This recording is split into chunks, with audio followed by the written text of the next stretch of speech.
Hello. So, this is my friend Justin Welborn. Hello, I'm Justin Welborn. And we've known each other for a very long time. Yeah, I bet like 2, 3, 400 years. GHP, Governor's Honors Program. 1990. Oh, man. No way you're not going to pull Oh, I'm out. totally. You're totally going to pull out a photo? But the weird thing is, so there's photos in here. Yeah. Um, It's where I learned to crawl all over other actors and yeah, it was very weird. myself it was to the moment. We wore a lot of black, and we, what was it? We wore a lot of black, and Chris Morley called and said hi. I mean, this is awesome. The photos that I have in here, Kendra Myers, Kendra Cox and not Kendra Myers, and Chad McBride. The weird thing is, there's only one picture. I don't know why I only have one picture of you. So I was not very photogenic at the time. That is not approved. That is not approved. Then the photo approval has been going around on my site. No! Oh, that's just being old. And that's Bobby I Perry can't with see me. if you can see the because it's fantastic. that's not the right person. Is that Sorry, even me? There you are. Thanks a lot That's for you. this. I look like I- no attitude. There will be no pictures of me shown because I'm producing it. But there's a really awesome picture of our friend Jack McBrayer. I thought. Apparently, I just stopped. I can't believe this is happening. Isn't this weird? Like to see. There he is. Ba-na-na. 30 Rock, our friend Jack McBrayer. That's it. Anyway, Some of us so- work with the best to begin. But the great thing, so Governor's Honors, we'll do our little commercial here for Governor's Honors. Governor's Honors is a program, 6-week program that's going on right now in Valdosta, Georgia. Sorry, email from Polly. It's a 6-week program in Valdosta, Georgia. Sophomores and juniors are nominated by their teachers. And then audition. And then audition, and there's all different, so you have theater, you have dance, you have music, then you have all your academics, and we all descend upon Valdosta State for 6 weeks. First time I'd ever been away from home that Really? long, ever. Yeah. Plus the fact, it was the first time I ever met actors that were better, if not as good as me, or anything else. That, like, I was actually learning things that weren't just in high school. You know? Yeah. You were learning really what it was going to be like. And it was in 30 of us. There were 30 of us Yeah. from all over the state of Georgia were picked, and we went. And we studied for 6 weeks. Yeah. And Mike Irwin passed away. This is a good time. I know, this is a really good time for this. Wow. No, this is how I learned. Jack McBrayer, I went to go visit him on 30 Rock. Laura Barrios, a friend of mine, she stands in for Tina Fey. Walked up, saw Jack, and goes, "Oh my God, I have terrible news. Mike Irwin died." I'm like, "Hi." One of our awesome teachers, Mike Irwin, brilliant man. Mike and Spring. Mike and Spring Mason. So Justin, continued doing theater. We both did theater in Georgia. And where all did you work in Atlanta? I after college, where I You got went my to theater college. degree, and then I moved to Seattle, and I didn't know exactly what I was going to do, so I did a lot of like spoken word poetry. I moved to Asia for a little while, and then I moved back to Atlanta, and I started doing puppetry, and then I got back into acting. Center and- Puppetry Arts? Yeah. And then I was in Atlanta for about 13 years, and I worked in like every big house, and then it kind of fed into the fact that doing theater became doing our independent movies, began doing other bigger movies that we were doing, and then we took a movie called The Signal to Sundance, and then it sold there, and that's when I kind of went, you know what, I'd like to kind of see where else this goes, and then that was 2006, 2007, and I've been doing film and television. You've been working pretty since steadily ever then. since. Yeah. And you were just in a little movie called Blue Like Jazz. Blue Like Jazz. And how did that? Were you cast out of Georgia? Or I was cast out of Georgia. I was actually doing The Crazies at the time, and got a call to read for this particular part, the Pope. And I hadn't read the book or anything like that, but they were amazing lines, and it was a really good scene. I just got the call and then went in, and hundreds of people had auditioned for this role, but they immediately liked me and cast me in the thing, and then the movie folded up. And then it wasn't going to happen. But then they had this Kickstarter program, And in a month, they raised over $300,000 through people chipping in 10, 15, What $20. do you think was the thing that made people decide to go in for? They loved the book by Donald Miller, Blue Like Jazz. They absolutely loved the book, loved the idea of the movie, and the fact that it was put out there that through very personal donating, I think really got the interest back into it. And then just thousands of people, I mean, well over the movie has like 3,000 or 4,000 producers. I mean, just on the thing, everything from $5 to hundreds or thousands of dollars. And then when that excitement came back into it and the movie was back on, they didn't recast anybody. They just, they wanted me again, and they brought me back in, and fortunately the movie was made, and I'm really proud of that particular one. And that's one of my only non-horror, non-action, not as much swearing as you would have. My head stays on my shoulders. There's not blood squirting out, which I look forward to in Project Phoenix, somewhere in there, because, back to roots and all that. Right. But, yeah, that's how I got to do that and wear the Pope hat, and it's coming out on DVD in August. August, and it's a very good movie. Mm-hmm. Elizabeth Keener Barnes, who was one of the casting directors on it, is a friend of mine. Oh, really? She was here Right this on. year. So is Corbin Bronson, who was doing stuff. Yeah. He cast a lot of people out of here, and I just met him here in LA. So When did you move to LA? I have been here about 10 and a half, almost 11 months. But I've been coming out here for about 5 or 6 years. But like the day that you moved out, we were at the market, and I was at the market with Polly, and turned around, and I was like, "It's Justin." Yeah, right I there had in just the moved market. into my apartment in Hollywood. It was my very first day there, and I was exhausted and had been moving all day. And I went down to the corner store to get a little bottle of liquor to have one drink and go to bed because I was just wired. And I walk in, and there's Polly and there's Chad, and it's been 20 years, and it's my first day in Hollywood, and it was just perfect. Yeah. Really, I was like, okay, I'm here. And it's weird because like people like Justin, like I am very very fond of my Atlanta family Me too. because there was such a ATL. there's such a camaraderie amongst the actors in Atlanta, Yeah. and There's a community. There's definitely There's a community. collective spirit of instead of I'm doing this for me and I don't want you to get it, because everybody Yeah. wants to get whatever they get, but there's a lot of lifting up of folks and supporting one another. Always Even out support, here in yeah. LA, there's a huge ATL community Yeah. that just wants everybody else in that to do better and to get what they want. there's And- not a viciousness to it at all. There's never any or a backstabbing. selfishness, which is that's what I've found out here too. Like Derek Manson, who's out here now. You know Derek's out here? Derek's out here now. Amazing actor. I hated him in Atlanta. And I told him this too. That'll happen there too. Listen, I loved him with I hated. I love to hate him because he's such a brilliant actor. But I'd walk into an audition, I was like, oh. That's it. Just walk, Yep. walk out now and waste my time. Because I would wait to see what Derek was going to get booked on for the summer, and then I would go audition. It's like, okay, well, he's in Equus now. All right, he's already so in something. he's already got Right, something. right. He can't now do something at Dad's Garage. That's So- exactly right. That's how it is sometimes there. It's one of the reasons I began to move, this way was that there were 4 or 5 of us that are the darker bad boy type, or and you're always in auditions with these guys, Yeah. and sometimes it's them and sometimes it's you, but now it's interesting to walk in and not see those faces and Yeah. play with somebody else and just see what it is. Walk in the room with the people who are actually going to hire you and not put it on videotape.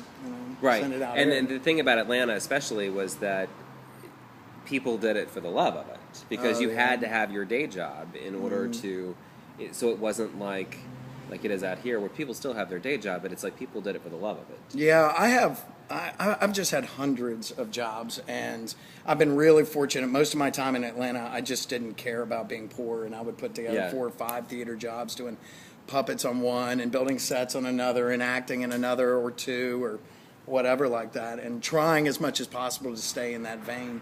And that's what I'm trying to do out here too, is have as little of that outside influence as I possibly can and really keep working on what I'm trying to do out here. Although at the same time, I just got back from Atlanta because I'm helping direct Dracula the rock opera at 7 Stages Theater. Really? So I am, and it is a full-out rock opera. It's original work. It's all from the Bram Stoker's novel, where there's no love story. This is a monster movie. And but it's an opera. Have you cast it yet? It's all cast. We've Dracula? got it all down. His name's Rob Thompson, and he's the guy that's actually directing it. Seven Stages is connected to a little cafe called Java Lords, and that has really invigorated the theater because suddenly you have young people there. They can drink coffee or have a PBR and find out what's going on there. They play music there now. So where theater needed to get more rock and roll needed to get more theater, we finally have them together, and they are now Dracula. And that place is great. And the Seven Stages is a great theater in Atlanta. Yeah. It's on Euclid. Euclid, right? Euclid Avenue in Little Five Points. I did 24th Day there. And, Did you? Yeah, in the backstage space. And so Marco's Pita was in the front. Yeah, and then yeah. that's where I would eat every single day Yeah. for like a month and a half. It's a great place. They do a lot of innovative stuff, and Dale Hamilton has been there for years and years doing it, and I'm working with him directly. Cool. So we're all together. It's all the theater behind all of these rock and rollers who just needed a little more of that theatrical push, and this theater that needed a little more of that thing that, the dinosaur of theater needs pushed, needs to get into that world of sound and spectacle and event that you normally don't find the same kind of audience that'll sit down and pleasantly watch a play. I want them rocking. And when does that open? September 13th, first preview, and then it goes through October 15th-ish, around that time, a little before Halloween. So it's going to be a full month. And I'm also looking to take the music, and there's huge film element to it that we're doing. We're doing really everything, cool. huge set and the whole bit. And I want to tour that because the music is brilliant. I mean, Rob Thompson and Chris Love, Naomi Lavender, and Sam McPherson are the composers of it, and they've just done an amazing job. And now it's our job to make it a huge theater event experience, and that's what I've been really working on for the last month. For you. Yeah, me too. It's weird to come back for 6 weeks, work LA stuff in Hollywood, and then go back for another 5 weeks and work on that, and then come back here. But that's really what I want to do. That's what I found, is that working in LA, I was really enjoying trying to go after this career stuff, but I really needed to stay connected to my artistry, and without that, I love that. I was unhappy and hollow. And the moment I got back and began doing that stuff, there I was. I loved that. Me too. What was your very first your on-screen role? My very first on-screen Yeah. role? Besides little independent films, I suppose The Signal was the real Signal. first one. I mean, I did a smaller role in Jacob Gentry's Last Goodbye, and that was something like a real movie. But then when we did The Signal, they called me up and they actually offered me one of the leads, and that was that. I got to really play there, and fortunately and amazingly, the very first movie that I got to star in was purchased at Sundance, our very first showing, and that really got everybody really excited and in that world. I came back from there and really, I was laying stone on somebody's backyard, and I was like, I have a college degree. I just sold a movie for millions of dollars, and I'm making like $10 an hour. Something's got to change, And I did. In 6 months, 7 months, I had all the headshots and all the connection stuff in Atlanta. I needed to begin auditioning. Oh, so you hadn't even started. I hadn't even really begun doing it at all professionally. I was still very much theater only, or doing my friends' movies. And then the day The Signal came out in theaters was the day that I got the role in Final Destination and got my first real Hollywood movie, and got to go spend 6 weeks out in New Orleans filming the Final Destination. And then I was like, well, you don't get better signs than this. This is sort of an indicator of what I should try and follow. So you've been doing a lot of horror stuff. Is there another genre that you would rather do or try? Is there something like, if you had a dream role that you could do, what would it be? A dream role. That's a little bit harder than the idea of genre, because I love horror. I love doing horror movies. But I really like to do, I know this is crazy, but like period pieces. Everybody wants to do a cowboy movie, or, something set in another time, because one of the favorite things that I've ever done from a little kid on is put on costumes. So the minute that you put that thing on, physicality is a huge part of my artwork. And once you put these things on, you become something else. And I can find that a little bit better. So I would love to continue in the, science fiction world, horror world, drama. Mm-hmm. I absolutely love this. One of my things about Blue Like Jazz is everything I say in the movie, I believe. Like, I absolutely do believe those things. It's almost not a role in the way that I got to kind of take that. I just don't normally wear the Pope hat, Right. you know? And so when you really get to say something to somebody on film, just like on stage, it's a transformative experience. And I think that translates through the camera to the audience. So, What is the gangster question? movies. That would be a Gangster? really good one. Yeah, All yeah, right. yeah. I'm a big James Elroy fan, so, you know, gangster movies I think I'd be pretty good at. Were you here when they were shooting the big gangster? What is it? Monstrous Gangster Squad. Gangster Squad, you know? Is that the one Yeah, that- yeah. I wasn't. Were you here here for because it that. was all over Hollywood? Yeah, I heard that, man, and it looks good. It's got all my Looks favorite good, people looks in good, it. yeah. So, last question for you. What's your? I'm a 16. I'm a 16, 17-year-old, and I want to be an actor. What's the one piece of advice that you would give me? If you're a 16 or 17-year-old and you really want to be an actor, I'm still in high school. Yeah, I would just say work hard, and if the work is too hard, find something else to do, because it's forever or never, at least for me. And Yep. for me, it's go hard or go home. I completely agree with that. That's the first thing I tell anybody in the workshop is that if there is something else that you can picture yourself doing, go do that. Yeah. I mean, even just recently coming home, my dad asked me. I mean, he was like, "Is there a backup plan?" And I was like, "There is no backup plan, man. That's not going to happen. It has to be this way or some version of this way. I mean, whether I end up teaching somewhere or which I doubt because I'm not real big on school, but teaching in a way that." Works in a theater, or, I would love to keep doing film and television and commercials and stuff like that, but there's something about the live performance spectacle element that, it'd be terrible to end up in Prague for a couple of years helping Dracula be, a European sensation, and then, who knows, but, got to stay in your art, because otherwise, which I've very much learned here, that, my heart will go away, and that's the most thing, is that this will get in the way of this, and you got to be smart and work with that, but listen to it, because that's what you got. I love that. We'll end there. Thank you.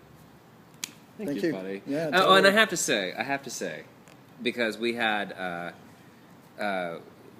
Justin was a very last minute replacement. Yeah. Very last like minute. 2 days like before I left. 2 days, right? I mean, it was like the day before we started shooting, right? Yeah. Because yeah. it was like, and with Kathy as well, we had another actor, my friend Willem Bella. It was going to be completely different take on the character, completely different take. Willem is in Porn Brat Pack for me, and he's also, from RuPaul's Drag Race. But it was completely different, and he wasn't going to be in drag. It was just going to be a completely different type of character. And Willem is not really known for writing things down on the calendar correctly. And so he did not realize he was going to be out of town that weekend. So we were hoping that there was going to be a change in the schedule, and did not. And then I think I literally called you the day before. Yeah. And you nailed it. And not only did you nail it, we talked about this with Kathy, that you had like 20 minutes to do all of your scenes, and it was like literally. Like one 2 takes take, a thing, or one maybe take. 2 takes. Yeah. And you and Shauna just nailed it. And I mean, that's a testament to you. And Well, thanks a lot, man. And to me, the best thing is that I'm no longer nervous in moments like that. To me, that's the most true moment, is that when you show up and somebody asks you a question, that you answer them. You have to know what the lines supposedly are, and, I might have flubbed one here or there, but... Yeah. I really loved that. That was one of my favorite parts about doing it, was that you had to just be there and do it. And be there and be there now. Because it's going to end real quick. And you and Shauna just nailed it, because our sound guy Gotcha. Decided that he had to leave because of time, and we had a slight Things issue happen. with sound. Everybody happen. has their days, and some people don't, and some people won't work with me again. And then Shonda and Justin we literally had 20 minutes to go in and nail it, and you guys killed it. Thanks, man. And I can't thank you enough for that. Yeah. I loved getting the call. It was one of those things where I told people in Atlanta when I got the when they actually got to see it, that that you were my friend of 20 years, and that I had not seen you since that one day in Hollywood, and then this particular incident, and then calling me out of nowhere was something that only kind of happens if you're here. Yeah. It does happen in Atlanta because we have all those people, but LA's got everybody. And that's why I called you. It's like I totally 20 years. I totally trust you, and I trust your talent. I knew that you could come and deliver on demand. Tell everyone else. Literally. Tell everyone. Hire him. He's Tell very me, talented. I'm very good. I come good. fairly cheap. At least my day rate right now. He's very good. You need to hire him. All right, thank you. Thank you. Oh my God! Again with the emails. If you're watching these, every time we shoot one of these, there's something like 20 emails, and you have to dismiss. Okay, we're gone. Bye.